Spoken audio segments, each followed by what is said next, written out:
This is Glenn Moore of Jubilee Countdown Ministries. I've been trying to put off making a presentation like I'm going to give now. It will be in 3 parts.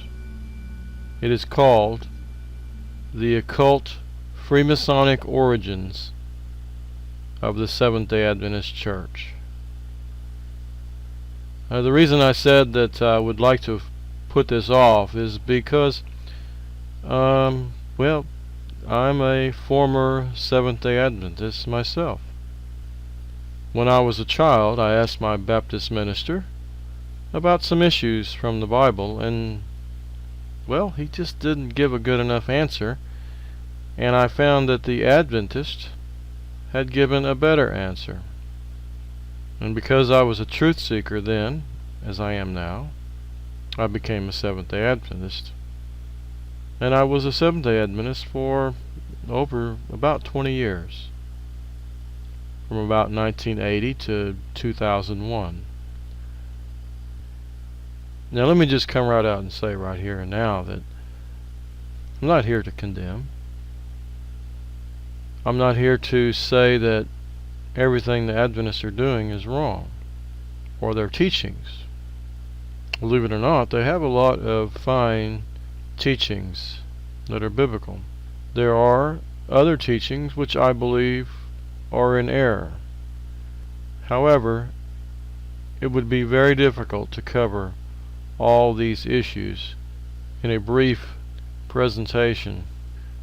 The main issue that we need to deal with is the fact that, well, let's just face it, whenever people begin to get close to the truth, it seems like at every opportunity Satan comes and creates a counterfeit.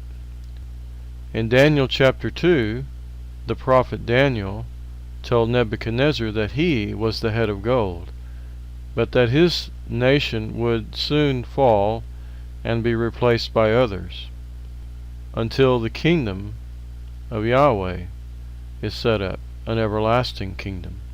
However, he wasn't happy with that, so in the next chapter, some years later, Nebuchadnezzar decided to build his statue of gold, solid gold, to show that his kingdom would be everlasting. Well, we know how the story ended. The 3 Hebrew worthies were thrown into the great fire, but they didn't die. Well, it seems to be repeated throughout history. For example, during the Reformation era, people began to separate from the Catholic Church because they began to see that it was not living in accordance with Scripture. What did they do? They created a counter-reformation. Every time there's been a revival, it seems, there's been a counter-revival.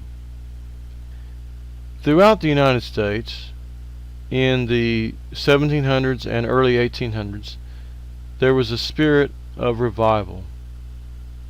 And in the 1800s, we had what was called the Second Great Awakening.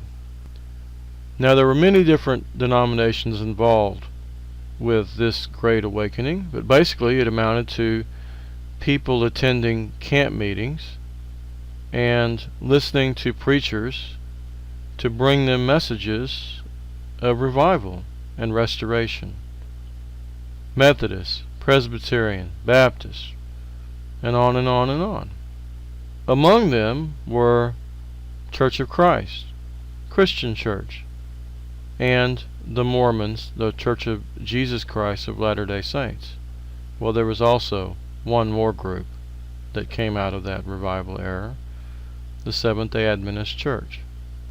Now, I'm not in a position to talk about some of those other denominations, but I do know one bit of information that many people are not aware of, and that is the Freemasonic origins of the leadership of many of those groups, particularly the Mormons, the Jehovah's Witness and the Christian Science.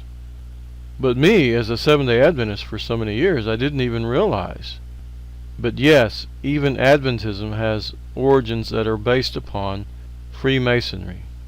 Now, William Miller himself, the one who started the Millerite movement, was a Freemason. He did resign from Freemasonry just before beginning his ministry. However, nevertheless, he was a Freemason.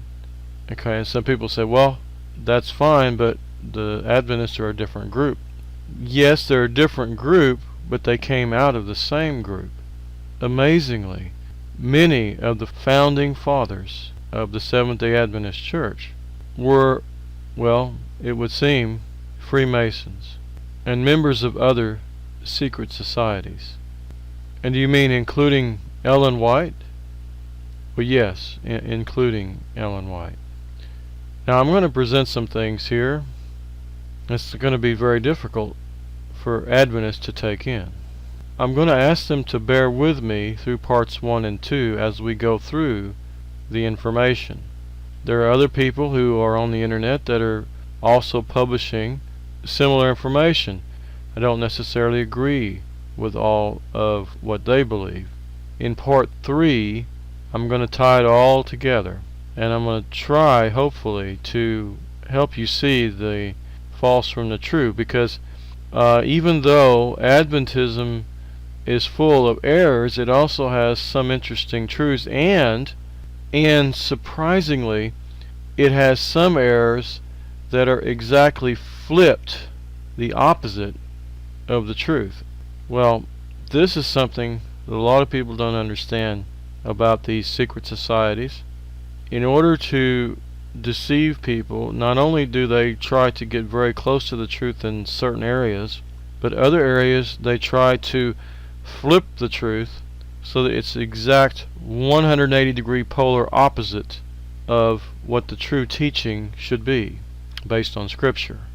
Now, you wouldn't know that if you didn't know the Scripture and also history. You have to study history if you're going to find out the truth about anything. And when I say study history, I'm not talking about studying some history book that you got in high school or even college.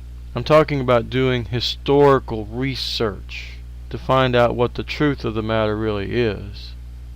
And you don't always go by what one person says or another person says, but you take all the evidence that's presented there and line it all up, and then you find the truth. Similar to how we should be studying the Bible. We should be looking at all of the evidence and lining it all up to find the truth. But without the historical background, we'll never find the truth about anything. Once we've done our homework, we're going to find out that not only is Adventism confused in many areas, but a big part of Christianity as well, a big part of this world system that we live in. The whole world is deceived, friends. And it's like Baskin Robbins' 32 flavors of deception. Which one do you want? Do you like chocolate? Do you like vanilla? How about Rocky Road? How about sherbet?